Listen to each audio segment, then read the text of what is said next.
Здравейте и добре дошли в моят YouTube канал. Рецептата, която ще ви представя, е за хумус, както ви обещах в предното ми видео.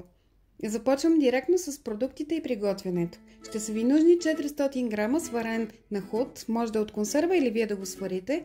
Запазете, ако искате, част от водата, защото може да я използвате като заместителна част от мазнината и така тази разядка да стане по-лека.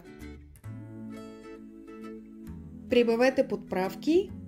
Сол на вкус, аз слагам една равна кафена лъжичка сол, малко смлян черен пипер, една равна кафена лъжичка кимион, също млян, една равна кафена лъжичка червен пипер, който в моя случай е пушен, но вие може да използвате такъв какъвто на вас ви харесва. Също така всички тези подправки могат да варират според вашия вкус.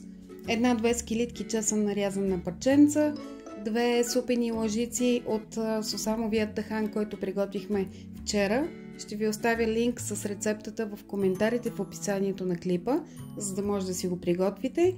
И в моя случай около 70-80 мл студено пресован зехтин. Може да използвате също така слънчогледово олио, ако не искате зехтин. И както казах в началото, може част от водата, която сте отделили от свареният нахуд, да ползвате за да стане разядката по-лека и не с толкова много мазнина.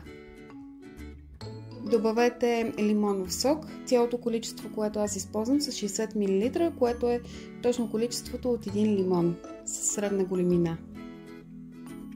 Пасирайте с пасатор до получаване на хомогенна паста.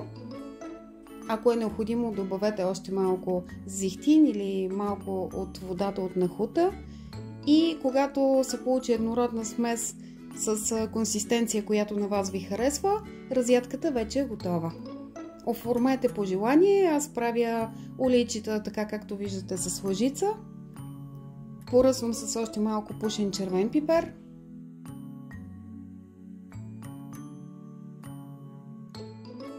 Ръсвам малко сушен магдanoz. Това, разбира се, просто е по мое желание, не е задължително. И капвам малко студено пресован зехтин.